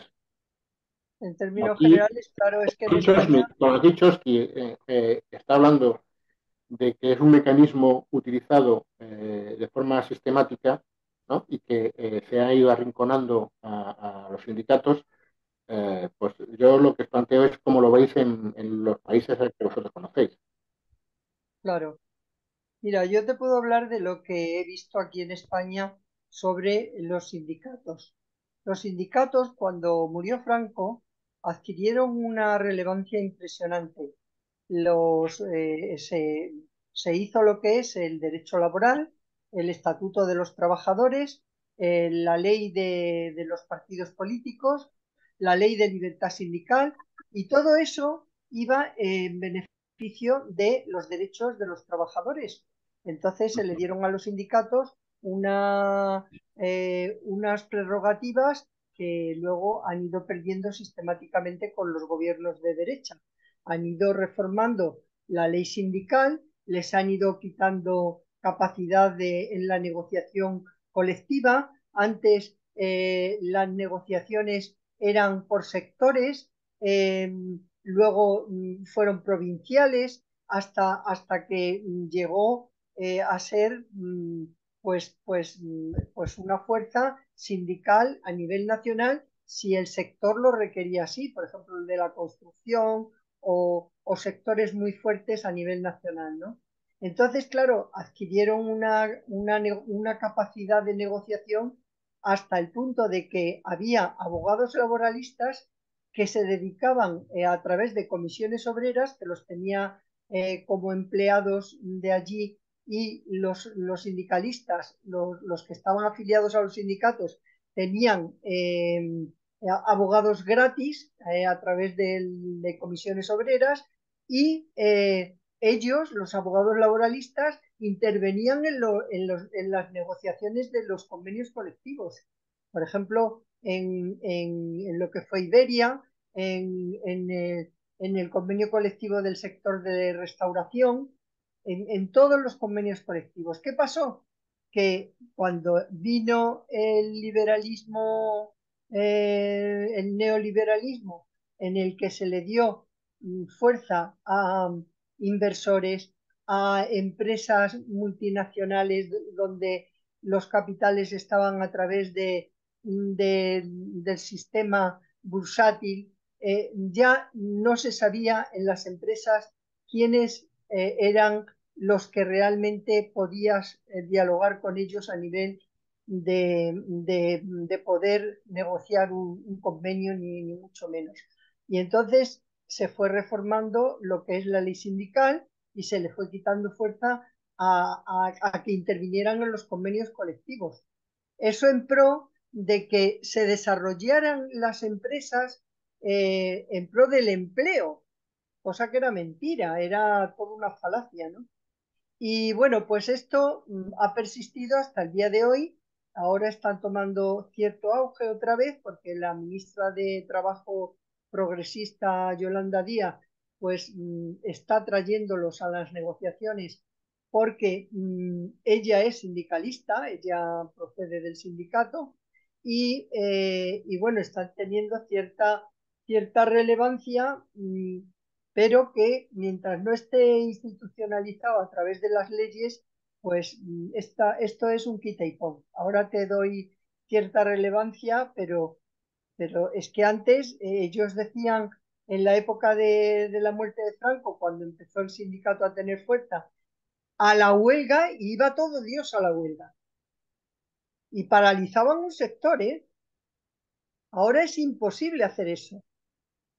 Entonces, efectivamente, lo que dice aquí Chomsky es que es totalmente cierto. los amos de la humanidad, que lo dijo Adam Smith, pues han creado unos resortes que los sindicatos pues prácticamente les dejan cuando quieren hacer la ficción de que están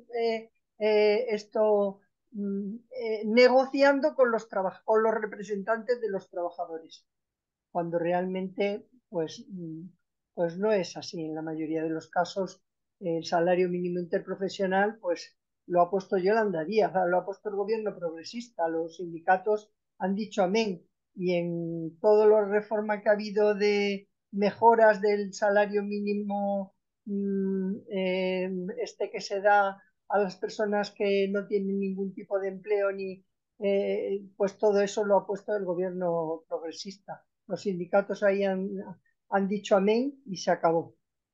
Entonces, los grupos que están ahora, que han pujado fuerte, han sido los jubilados que se han manifestado en Bilbao permanentemente todos los lunes. Esos son los que realmente, claro, esos proceden, son de mi edad o algo más jóvenes, pero proceden de una cultura donde saben cómo moverse. Bueno, hasta ahí porque copo si no la... Muy buen resumen de la situación de la historia del asociacionismo, Carmen. Jorge. Sí, bueno, yo quería comentar, a diferencia de lo que estás diciendo, Carmen, en Argentina a los sindicatos se les dio mucha fuerza porque se les trasladó la gestión de las obras sociales, que ahí es como se llama digamos, los sistemas de salud, ¿no? Y la mayoría de los trabajadores y de los sistemas de salud que hay en Argentina están gestionados por cada sindicato. Entonces, si tú eres mecánico, tienes la obra social mecánica. Si tienes... Entonces, eso le da a los sindicatos mucha fuerza porque tienen un presupuesto, tienen como bueno, te reciben mucho dinero y gestionan algo importante, que es la cobertura médica de los trabajadores.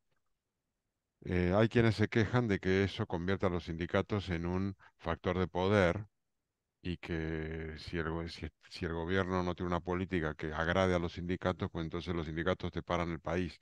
Pero a mí eso me parece bien. Es decir, que quizás esa puede ser una línea. Eso es una cosa. Otra, yo aquí en la pandemia tuve la experiencia de tener que gestionar ERTES, estas ayudas que dio el gobierno para reducciones de salario y demás, y ahí participaron los sindicatos en la gestión de todo eso y fueron útiles. Por lo menos para mí fue una experiencia útil, yo no lo había vivido. A mí me parecen importantes los sindicatos y están muy denostados por toda esta guerra, batalla cultural de la de la derecha y todas estas pamplinas. Sin embargo, hay un montón de nuevos empleos que son complicados, que no tienen los derechos claramente establecidos, todos estos repartidores, los riders, los que trabajan como falsos autónomos, los nómades digitales que se van a otro lado y trabajan. No sé, hay un montón de cosas que hay que revisar, regular, y a mí me parece que los sindicatos juegan un papel. Y luego también creo que tenemos que avanzar hacia un modelo de capitalismo social en el cual las empresas tengan más participación de los trabajadores en su gestión. Yo comenté alguna vez que la empresa nuestra, el 60% de sus acciones está en manos de todos los trabajadores, somos 400. Ese tipo de modelo a mí me parece es el futuro, si es que tiene un futuro el capitalismo. Y en ese modelo los sindicatos juegan un papel, porque te pueden asesorar de cómo son esos modelos, pueden asesorar a los trabajadores de cómo ejercer su representación. eh, en síntesis, que a mí me parecen importantes. Hasta ahí. Muy interesante, Jorge. ¿Alguien añade algo más? Pasamos pues al capítulo siguiente, seguridad para quién Washington se protege a sí mismo y al sector empresarial. Como veis, Chomsky se hace la pregunta, pero ya directamente nos está dando la respuesta también. Y ahora lo explica. En este capítulo aborda la cuestión de cómo se determina la política exterior. Se centra en el caso de Estados Unidos, pero considera que los principios generales sirven para otras grandes potencias.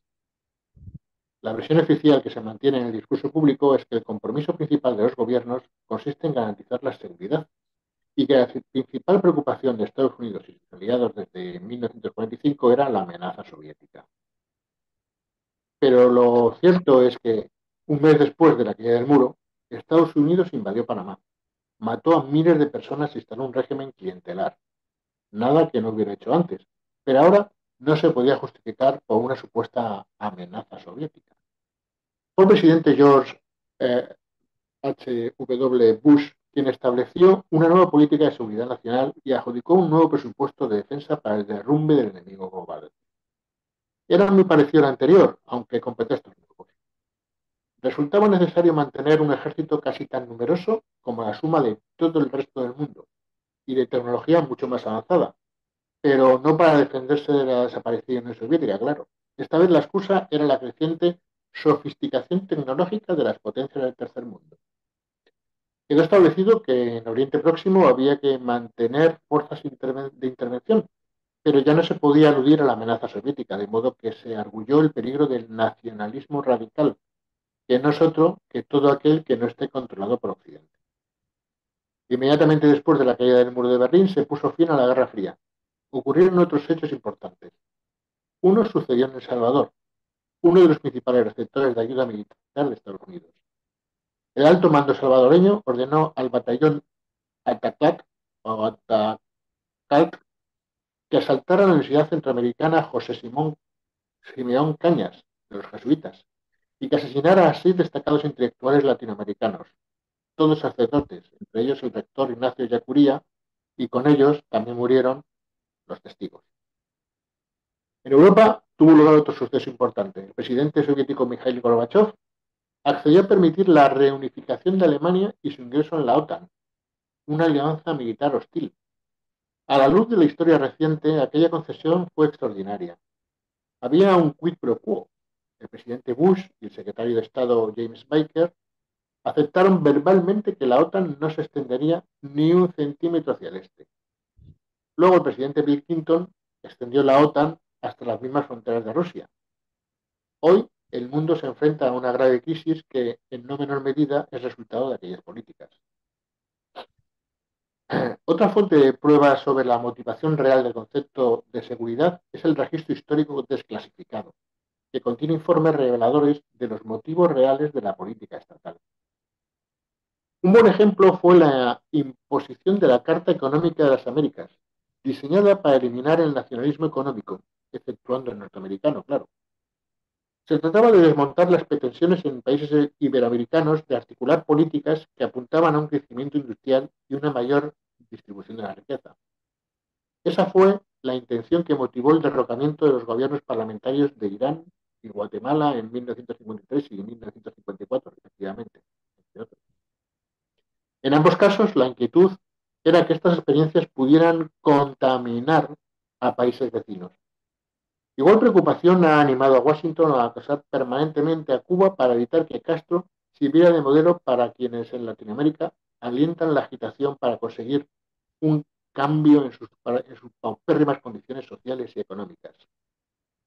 Henry Kissinger, que recientemente ha fallecido, captó la esencia de la política exterior real de Estados Unidos al calificar el nacionalismo independiente de virus que podía contagiarse. Él se refería a Chile, al Chile de Salvador Allende, y el virus era la idea de que podría haber un camino parlamentario hacia alguna clase de democracia socialista. La forma de tratar con una amenaza de estas características consistió en destruir el virus y vacunar a aquellos que podían infectarse. Recomiendo para aquellos que no hayan visto Desaparecido de Costa Gabras. Refleja muy bien todo esto. Ese mismo principio se encuentra detrás del apoyo en 1967 a Israel, que asestó un golpe brutal a Egipto, aliado de Estados Unidos y centro del nacionalismo secular árabe, y priorizó así a Arabia Saudí, el estado fundamentalista más extremo y radical, y también un estado misionero, que gasta enormes sumas para imponer su doctrina bahá'í salafista, más allá de sus fronteras. Una vez más, se apoya el fundamentalismo radical del Islam en oposición al nacionalismo secular, que se percibe como una mayor amenaza de independencia y de contagio. En general, todos los estados, para justificar gran parte de la política exterior, aluden a cuestiones de seguridad nacional. Y Chomsky se pregunta, ¿seguridad para quién? Él tiene clara la respuesta, seguridad para el poder estatal y para el sector empresarial. En el primer caso concluye que lo que realmente amenaza el poder del Estado es la población. Los archivos secretos permiten deducir que un objetivo fundamental de la acción de salvaguardia del poder del Estado es mantener desinformada a la población, como pusieron en evidencia las revelaciones de Snowden sobre el programa de vigilancia de la Agencia de Seguridad Nacional, la NSA. La necesidad de discreción se explicó con lucidez, la explicó con lucidez un destacado experto liberal y consejero del gobierno americano, Samuel Huntington, que dijo que los arquitectos del poder de Estados Unidos deben crear una fuerza que pueda sentirse pero no verse. El poder se mantiene su fuerza cuando permanece en la oscuridad. Expuesto a la luz del sol, comienza a evaporarse. En cuanto a la seguridad del poder privado, Chomsky lo ejemplifica con los enormes pactos comerciales que, bajo el aspecto de acuerdos de libre comercio, funcionan como acuerdos de derecho de inversores.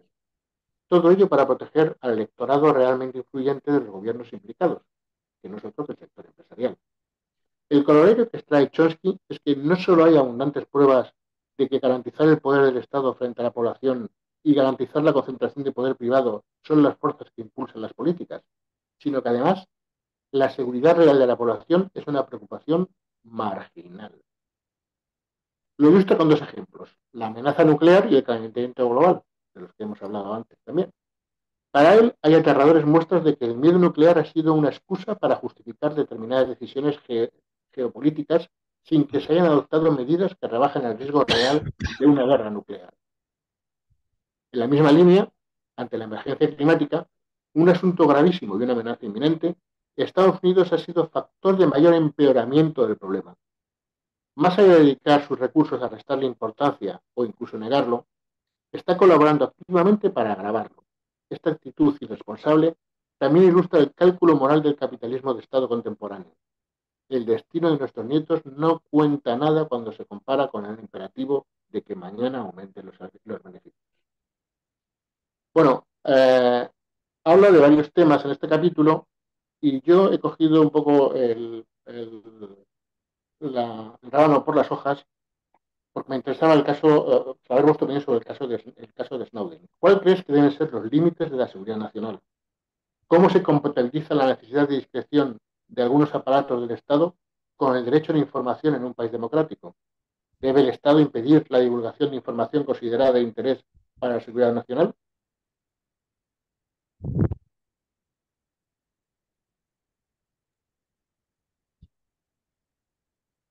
Pepa. ¿Papá? Yo creo que ese es un tema que está de actualidad ahora, sobre todo en Estados Unidos, ¿no?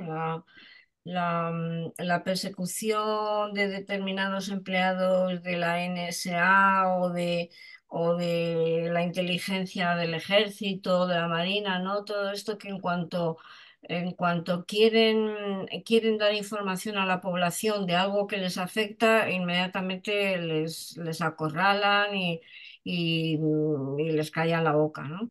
Mm, es aquí una confrontación entre el derecho a información que tiene la población y el derecho que tiene el Estado a proteger la seguridad. Pero como dice Chomsky, ¿de quién? ¿La seguridad de quién? Pues del propio Estado y de los que financian el Estado, los ricos, claro está. O sea, no de proteger la seguridad de la población civil. Eso lo decía después en los primeros días de octubre en un artículo que leí de David Grossman, el escritor israelí que no está de acuerdo con la política de su Estado, de su gobierno, que no está de acuerdo con la política de Netanyahu, pues él decía que el reproche que sienten hacia su gobierno es que no les protegió en ese momento, en el momento del ataque de Hamás, ¿no? Que veían que su gobierno no había sido capaz de protegerles.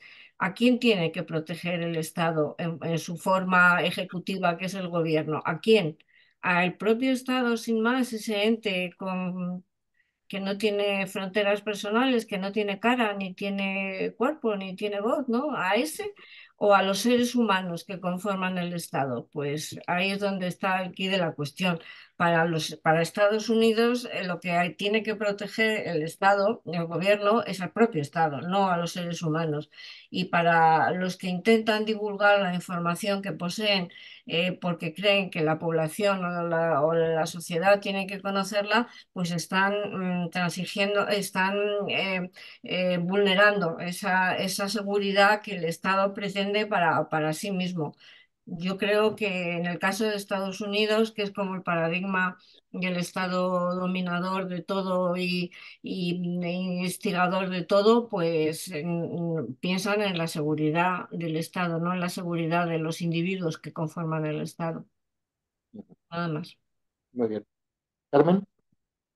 Pues mira, yo creo que hoy día la seguridad nacional no existe, porque es que es como ponerle puertas al campo. Con el caso Snowden se ha visto. En cuanto los hackers intentan y se meten en los sistemas de seguridad nacional, se pueden sacar de ahí todo lo que quieran. Hay una asociación de periodistas que se dedicaron a descubrir las fortunas que había en paraísos fiscales y las empresas que, que tenían allí evadiendo impuestos en los propios estados en los paraísos fiscales. Esto lo descubrió un grupo de periodistas que existe a nivel mundial, que tiene sus propios sistemas de información. Entonces, yo creo que hoy día el estar informados en cuanto a lo que es seguridad nacional, primero habría que definir qué es seguridad nacional. Porque claro, por ejemplo, ahora mismo hemos tenido en los ordenadores el principio de la ley de amnistía que el gobierno estaba negociando, que aún no había terminado de negociar con Junts per Catalunya. Y lo he tenido yo en mi ordenador, igual que yo, a mí me llegó de fuera, de otra gente. Entonces, ahora se está hablando de los mediadores que van a ser suizos, que va a haber un mediador suizo. Pues enseguida sabremos el nombre, de dónde procede, etcétera, etcétera, etcétera. Entonces, esto de la seguridad nacional, lo que quieren los gobiernos es tener seguridad personal de ellos. Seguridad personal, no seguridad nacional. ¿Qué pretende Pedro Sánchez? Tener seguridad personal para él y para su gobierno. Entonces, a través de los acuerdos que además ellos mismos filtran cuando les da la gana, ahora mismo se ha visto en España, bueno, yo no sé, ahí me parece que tenemos dos compañeros que no son de aquí, de España, están de fuera y estamos hablando mucho de España nosotros, pero es que es lo que más se conoce. Pues vemos cómo al final los acuerdos que han sostenido el gobierno que hay ahora mismo de coalición, pues se está viendo dónde están. Ya han tumbado el gobierno del partido de esto del Partido Nacional, de esto de los de Navarra, el PN, bueno, no me acuerdo cómo son las siglas, pero han hecho una moción de censura y se ha puesto Bildu de alcaldía. Han derrocado a la derecha. Entonces, a pesar de que hacen declaraciones de que no van a pactar con estos, de que no van a pactar con los otros, luego se ven obligados porque peligra su propia estabilidad. La propia estabilidad del gobierno, no de la seguridad nacional, porque la seguridad nacional, ¿qué es? Si la seguridad nacional no existe en el sentido de que podamos tener un ataque exterior, porque ya he dicho antes que tenemos unas instituciones que está todo estratificado por instituciones. Entonces, no sé si ha habido filtraciones a través del Ministerio de Defensa de algunas conversaciones que me parece que hubo con Marruecos, que al final no hemos sabido qué es lo que se habló, pero que no se ha sabido porque no ha interesado. Y no en bien de la seguridad nacional, pues porque seguramente ahí habrá unos acuerdos que sean beneficiosos para lo que es, a lo mejor, yo pienso que es la inmigración, el haber acordado con Marruecos que pare la inmigración, el flujo que venía de ahí. Y eso, pues ha sido también, a lo mejor lo ha liderado España, pero eso es una cosa de la Unión Europea, no es solo de España. Entonces, esto de la seguridad nacional, yo no sé qué es la seguridad nacional. Yo creo que la seguridad nacional hoy día no existe, porque lo hemos visto con Ucrania. Ucrania, cuando le ha dado la gana a Rusia, que era además una provincia rusa en su origen, antes de todo, de que Clinton a la OTAN fuera anexionando países del este, que este también quiere entrar en la OTAN, en Ucrania. Entonces, mm, yo creo que la información se divulga y si no, los periodistas acaban informándose de lo que consideren importante y lo lanzan a las personas. Y las personas que tenemos ya cierta edad, pues es que no nos hace muchas veces falta que nos expliquen las cosas, porque es que las vemos venir y las vemos desarrollarse a lo largo de cómo funciona el país. Bueno, hasta ahí puedo colaborar. De acuerdo. Jorge. Sí, nada, volviendo al tema de Snowden, yo creo que Snowden, que era un empleado de la CIA, y reveló datos secretos y ha terminado con la nacionalidad rusa, que se la dio Putin. Sí. Eh, no sé hasta qué punto es un héroe o no. Creo que es un tipo que se movía en los ambientes de los servicios de inteligencia.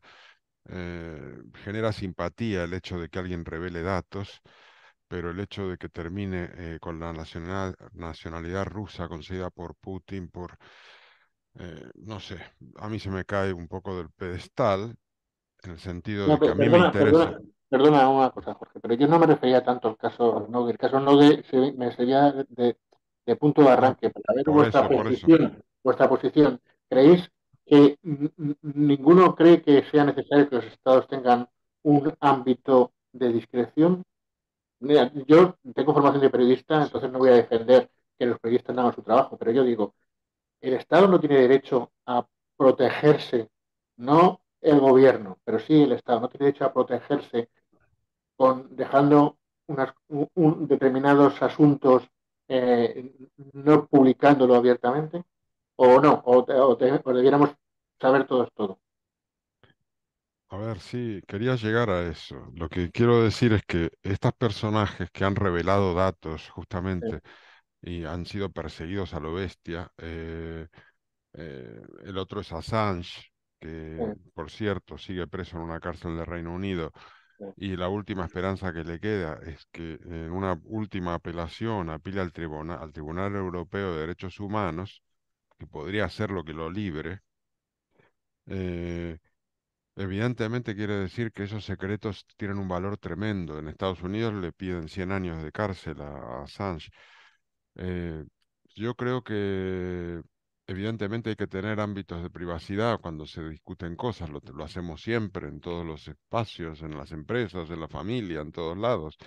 Pero a nivel de un Estado que en el fondo lo que importa es la gente y como decía Pepa, se gobierna para la gente, yo creo que hay que meter la máxima transparencia, porque justamente con la transparencia se lograrían evitar barbaridades que estamos viendo todo el tiempo en el mundo, ¿no? No sé si es muy naif pensar así, pero si estuviesen más auditados, si estuviesen más expuestos a la opinión pública, si tuviesen que revelar todas las decisiones que toman, pues mucho cambiaría. El problema es que habría que hacerlo a la vez en todos los estados. que como lo hagamos en uno, ese Estado pues termina siendo víctima de ese propio sistema abierto, mientras los demás no respetan esas normas. Eh, en síntesis, en mi mundo ideal al que nunca llegaremos, me gustaría que no existan esos ámbitos de privacidad por seguridad nacional. Me gustaría que la gente lo sepa. Pero bueno, eso es utópico. Pepa, ¿tú también lo ves En así? Netflix lo veremos. ¿Tú también lo ves Y, desde ese punto de vista? no, a mí me gustaría decir que también hay que tener en cuenta la proporcionalidad de cuál es el posible enemigo para proteger al Estado, ¿no? Y hemos pasado en las últimas décadas de que el enemigo era el bloque soviético y ahora el enemigo es distinto. Ahora el enemigo es el terrorismo. No para Estados Unidos, para ellos también, por supuesto, claro, pero para la mayoría de estados occidentales el enemigo es el terrorismo y combatir al terrorismo implica muy poca transparencia, ¿no? ¿Nos parece? Vamos, yo pienso. Ujú, ¿Nos parece que si ahora el principal enemigo de los estados es el terrorismo, hay que tener mucho cuidado con lo que se dice, ¿no? No lo sé, tiene que haber un término de, de equilibrio entre lo que se dice y lo que no se debe decir, ¿no? Nada más.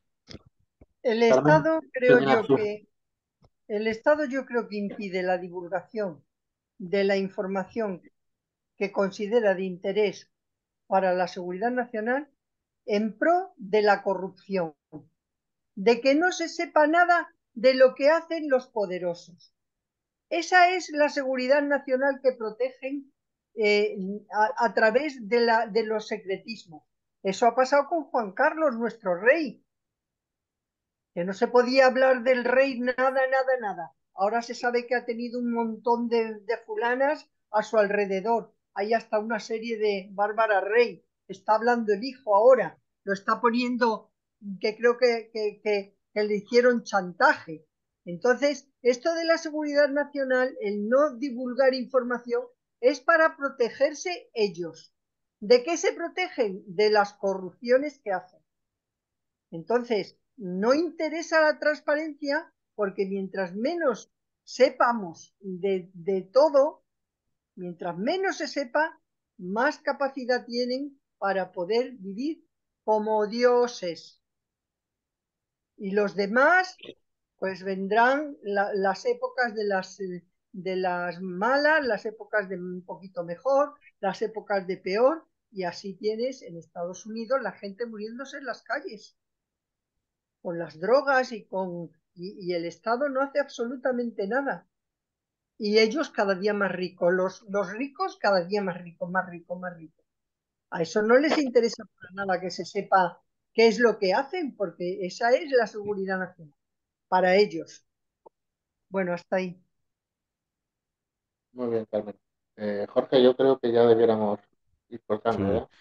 Bueno, pues han quedado varios capítulos sin tocar, pero es verdad que este autor se repite y yo creo que hemos tocado todos los temas no queda ningún tema nuevo, creo, no sé, no he mirado a ver los que nos quedan sin mirar, porque vuelve sobre las cosas, ¿no? Sí. Así que nada, muchísimas gracias Paco, realmente gran trabajo, me pareció muy bueno leer este libro El y libro, desde luego, plantea unos problemas que es que te vuelven del revés, ¿eh? sí, es muy Y Has difícil. hecho un, y las preguntas de Paco. Y Ah, has hecho un resumen magnífico. Yo no he Sí, leído el libro, pero Muchas gracias, Carmen. el muy resumen es bueno. magnífico y como dice Pepa, las preguntas son demoledoras. Claro, es que te pilla ah, mm, con el en pie lo más cambiado. dentro. No, y Sí, yo no había leído a Chomsky, me parece un tipo excepcional.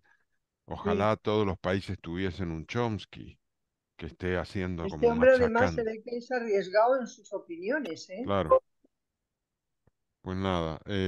Bueno, el sábado que viene, segunda sesión sobre vivir con los dioses, pueblos, objetos y creencias de Neil MacGregor con la moderación de Enzo. Con Enzo decidimos al final que a ese libro le vamos a dedicar 3 sesiones. Entonces la tercera va a ser el 13 de enero. Y después ya arrancamos con el año que viene, que ya os con el año informaré. nuevo. El año nuevo. Así que Con el nada, de bueno, Barico, ¿no? Empezamos con el de Barico. empezamos con el de Barico el último sábado de enero. Siempre las sesiones serán siempre el último sábado de cada mes. Vale, Va a estar muy muy bien, ordenadito todo, cada libro un Muy mes. bien. Bueno, muy pues bien. nada, buen fin de, buena Igualmente, semana, chicos, nos vemos. Buen igualmente, fin Bueno, de Adiós, cuidaros, gracias a todos. gracias, hasta Gracias disfrutar. por luego. la cuidaros. participación. Chao. Gracias, Paco. Gracias.